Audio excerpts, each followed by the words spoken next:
Hey guys, so welcome back to our tutorials. In today's video, we're going to talk about optimistic updates in programming, or in our case, we're just going to focus on JavaScript. So what is an optimistic update? So an optimistic update is an update that happens. Maybe if you have used Facebook, you might see sometimes when you post a comment, it shows up immediately. And this is what is called optimistic update because we are hoping that the request will be successful. Hence, we show the user the comment immediately, making sure you don't have to wait for the loading indicators and all that. And then we make the request to the backend to save the data. And then when the backend brings back the data, then we can either switch the data with the new content, something of that sort. So this is what we are going to look at in today's video. So let's get started. So something else you might notice is that in case the first thing is that for our case, you can see that a user is writing a title and a description to post. This one will be a post like this one. So this is just a sample. And then what we are doing here is that we will show the user the post immediately before even calling the backend. So what if there is an issue with the backend, we can roll back the data back and give them an alert that something went wrong. So that's what you're going to do. So let me walk you through the source code. So the source code, we do have a HTML file. So this HTML file is linked to a CSS file. And then we do have a form element. This form element holds this form with the title, description, and the post. So the title, you can see this is the title. We do have the description and the button to submit. So this is what we'll use to capture the user information. And then we have a loading indicator that will show whenever we are sending a request back to the server. And then we have a div with a class of posts. So this will hold the individual posts. You can see we only have one post. So in case we had more posts, in case a user is adding more posts, you can see now the posts start showing side by side. All right, but for now, let me just remove it. So next is the CSS file. So the CSS file contains the minimalistic CSS styles for the document. And then finally in the JavaScript file, this is where we are going to spend most of the time. We have access to the posts div. So this is the posts div. Let me just show you. So you can see the post div is the one that is holding the posts themselves. So in our script, we get access to that div. Something else we get access to is the form element. So we only have one form. You could reference it by the tag, or you could reference it by the class name. So in the script, we get access to the form, and then we add an event listener whenever this form is submitted. And then we add the function. So this is the function called handle submit. So whenever there is an event of submission, which will be captured because we have a button that submits this form. So whenever we have a button that has a type of submit, it submits the parent form. It submits the parent form. So if we go back here, you can see that we capture that submit event, and then we pass in the function that handles that event. And then inside that function, we pass in the event that has occurred. The first thing is that we prevent the default behavior of the browsers, because in the browser, if you try to submit it, it tries to submit to a route, and we don't want that. Something else we need to do is that we now use the form data object or a constructor, which we then pass in the form itself. So the event.target will carry our form. So let me just show you. So first prevent default, and then we can console.log the event itself, and then return. So if I come here and write some titles and then post, so we're going to inspect this. So let me just show. So you're going to inspect this, go to the console, and then you can see this is a submit event. It has so many properties. It's trusted, composed, all this. We have the current target, But what we care about is the target. The target holds the form itself, the form that is being submitted, and this form will contain the data that is present, maybe all the inputs and that. So this is where we get the target. We have so many properties that we are not going to focus in this tutorial. So let me just revert. So we get the event, we pass in the event.target, which is the actual form to the form data. And then we create an instance of the form data and call it data. And then from this data, we can now start accessing the names of the inputs present in that form. So you can see in our input title, with the title, we have a name title. So this will be the property or the key, and then the value will be the actual data inside that input. This is exactly what we are doing. So when we get this data, it will have key value pairs. So we can use data.get this title, and then we can get the description. So where are these coming from? So these are the names provided to the input element itself. So we have the input and then the names. These are the names we are accessing. So we're not going to dwell too much in that because in the tutorial we want to talk about optimistic updates. So where do we start? So you can see I'm alerting. If you don't have a title and you don't have a description, we alert and then we return. This is called an array return because when caught, it will prevent this function from continuing to execute. So let me just remove one of it and try to post. So if not title, let me just save. And then you can see we get invalid data because it is coming here and seeing that we don't have a title yet. And then we alert and return. So here on the bottom, this is where we are going to start to write the code. So what do we want to achieve? We want to send a request to this placeholder fake API.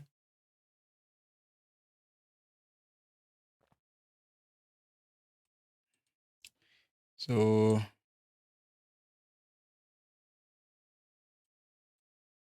we want to send a request to this JSON placeholder API. And the request we are going to send is a post request. So let me just open the docs for the post. So we can post, it will give us a sample response. So this is how we post to a resource. So you use the base route, and then maybe if you want to post a new post. So this is just a dummy API that you can work with, which helps people to understand how APIs work. So we can specify the method, which is post, and then we pass in this data as follows, and then it will simulate how the backend would handle this kind of a request. So let's get started. So the first thing first, what we need to do is to create a variable called base URL. So const base URL is equals to, so we are going to use the base URL, which is this. So this is the base URL, right? So that's the base URL. And then as soon as we are here below here, so something else before I forget is that we do have a loading indicator, which is always on. The first thing I'm going to do is that I'm going to the CSS and looking for the loader. And then I'm going to add a display of none. And then the loader is gone. And then in the script, before we start with the asynchronous stuff, we are going to show the indicator, the loading indicator. So I'll say loader dot style dot display is equals to block. So this is how we can toggle back the loading style for the display. And then from here, we can now start calling the server. So I'm going to create yet another function. I'll call it, I'll say asynchronous, async function save post. It receives a title and a description. So this title and the description, and then all it does is it sends a request to the backend. So I'm going to use a try catch so that it can catch any errors that might occur. And then what I'll do here is that I'm just going to copy paste whatever is in this doc of how to create a resource. So we start with the response. So the response will be we await a fetch request, and then we're going to start with the base URL, and then we are going to set the post/post endpoint, and then we need to specify I'm just following what this is providing. So we are going to add a method of post. We are just going to post, and then something else we need to add is these headers. So I can say headers, and then content type application /json just set is equals to UTF-8. All right. So this is what we do have. So application/JSON, and then character set is UTF-8. Then we continue with the body. We want to submit the body. We already have the title here in the description that will be passed from the parent, which is calling this function. I'm just going to write a body, and then we need to stringify the object. So let's first create the object. So title is equals to, so we can use the title, and then body is equals to the description. And then user ID, let's just default it to 1, whatever they have done here, because this is a dummy API. All right. So, and then because this is an object, we need to transform it into JSON format. So we use a utility function from the JSON. So we say JSON from the JSON interface. So then we stringify this object. And then as soon as we get the response back, we first check if the response is okay. So if the response is not okay, we can throw new error, and then say failed to fetch. And then here in the error, in the catch, what we are going to do here is that the first thing I'm going to do is to console.error, then the error, then finally return null. Let's go back to how this function is working. So this function's main role is just to save a post to the backend. So we're just using the dummy placeholder API. So what we are going to do, we are doing here is that we are sending a request to the /posts endpoint, and then we're passing in it the data. We pass the data, and then if there's no data, we throw an error. And then we can grab the data from the JSON. So we can say await the response. This is the response dot JSON. Then finally we can return the data. This is a utility function we have just created. So back here, as soon as we write this, we show the loading indicator. So this one just shows the loading indicator. As soon as we show the loading indicator, we are going to call the save post function. So we'll say const data is equals to await save post. This is the save post we have just created, this function, and then it requires a title and a description. So just going to give it the title and the description. And then since this is an asynchronous function, we need to transform this whole function to async. All right. Yeah. So we get the rest data. So this rest data will either be a post. So this, let's go back here. You can see the output after posting. This is what you get. So we can either get such the data or we get null. So the rest data can be null or an instance of the post. So something after doing that, we need to hide the loading indicator. So you can say display null. I think we could have just created a utility function to help us with showing the loading indicator, or a function to show or not show. But for now, let's focus with that. So finally, if we have the rest data, so we saw that the rest data can be null. So if we do have the rest data, then if we have the data, that means we have a post that is exactly equals to this. Then we need to go back to the posts div and create a new div of class post. Just copy this. We create a new div with the class of post with the new data.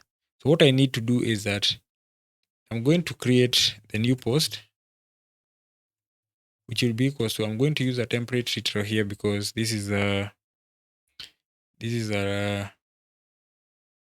multi-line string. And then inside here, we are just going to add the res data dot title. So this, we are adding the data from the backend. So, and then here we have res data dot desk dot body. You don't have the description, you have the body.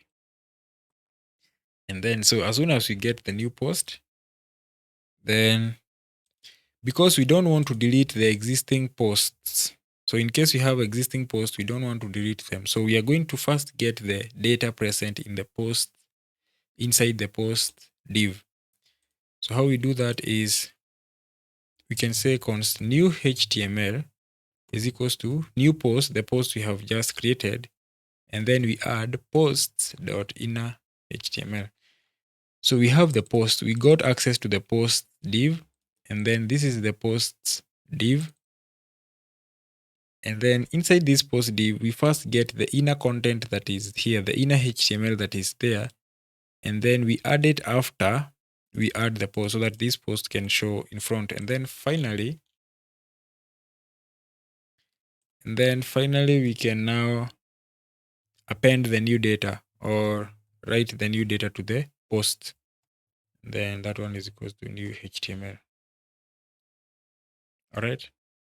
So I hope this is simple enough. So what we have done is that we created a new post. This post is exactly equals to this, but with the new data from the backend. And then when you're creating the new HTML, we use the new post we just created, and then we append whatever was present inside the post. And then finally, we add the new data to the posts div, which corresponds to this post div. All right, so the moment of truth. So let's go and create test title, then test description, and then we post. So we do get an issue. So let me just, so we got into an issue. So we can open the console and then we can see, so uncaught in promise. So this error says that we don't have access to, we don't have access to the loader. So the loader has a class of loader, so we can access it using JavaScript. So we did not create its variable. So we can say const loader goes to document dot query selector and then dot loader, which corresponds to the dot loaders class. And then now let's try this test title and then test description.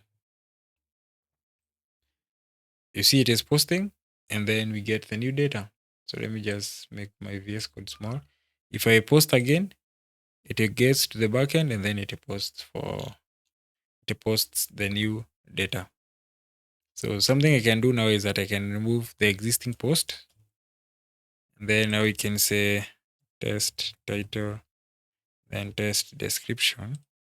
Then we can, you see it is going back to the server. That's why you see the loading indicator. But now we want to work with optimistic updates. So let's make some changes inside our code. Let's go back to the code. Let's make some changes. So what we are saying is that we want to, I'm going to write it here inline, but you can create utility functions to do it. So as soon as we see that there is a description in the title, we can go ahead and create the new post. So what I'm going to do is that const let me call it pre-post is equals to, we still need to do the exact post. We still need to add the exact, so like that. But now we are just going to use the data that is present. We're not going to hit the backend. So we create a pre-post. I'm calling it pre-post. And then we do the same thing we did here. So we are going to call the new HTML. We can just call it const pre HTML is equals to pre-post plus the posts dot inner HTML. So I think you can see what I'm doing. I'm not hitting the backend yet, I already have the title and the description. So what I'm going to do is that I'm going to create that post and show it in the UI and then hit the backend. And then finally we can say post dot inner HTML is equals to the pre HTML. So what now after this, we don't even need the loading indicator. We don't need the loading indicator. Can remove the loading indicator now. I'm not going to remove it in the Java, in the CSS files and the HTML. You can do that later on. So, and then something else we can, if we get a response from the backend, we can swap the new HTML. So we can swap it or we can retain the existing data. So now this one depends with what is your use case. What I would want to do for my case is to, let's assume that this post had some other data like IDs or all that. But in our case, we don't care. But you can keep these so that whenever the response from the backend comes, you can swap that with the new HTML. Right? So probably we can leave it like that, but it depends with the use case. So this one is the response from the backend. And then if you don't get the response in the else block, we can alert something went wrong. And then as soon as we do that, we need to reset whatever was in the post to be the exact what was there. So we can say post.innerHTML is equals to. So we cannot use the post.innerHTML. What I'm going to do here, I'm going to create a new variable called const existing HTML is equals to post.innerHTML. And then we can reset it back. Whenever there is an error, we can reset it back to the existing HTML. So let me show you. So we can say, and then I said that we don't need to swap because in our response, we don't care about the IDs. But in case there's something you wanted to maybe append some IDs to each post, then you need to swap that back when we get the response from the backend. So let me just show you. So you can, if I say test title and then test description, and then I post. So we got an error. So let's just solve that error and then we can continue. So body is not defined. So this is on line 27. On line 27. So this one is not the body. This one is the description. And then let's go back and do test title and then the test description. And then you can see it immediately. So we don't have. Okay, something else went wrong because whenever the response came from the backend, we appended the new HTML to the document. So what I'm going to do is that we have the new post. We are going to add it to the existing HTML. Then let's try this out. Test title, test description. So we are going to see the data immediately. So post, we see it. And then even if the response is back, still works. So let's mess up with the URL, base URL. Let's mess up with the base URL and put an X in front. So to simulate what would happen if it doesn't work. We save that. And then we still get test title, then test description. We will get it, but now it will do some reversion. It will revert back. So we get an error. We should get an alert.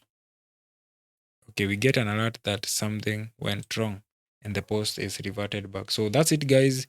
Make sure you follow, like, and share with your friends. And let me know in the comments, what do you think about these tutorials? Thank you.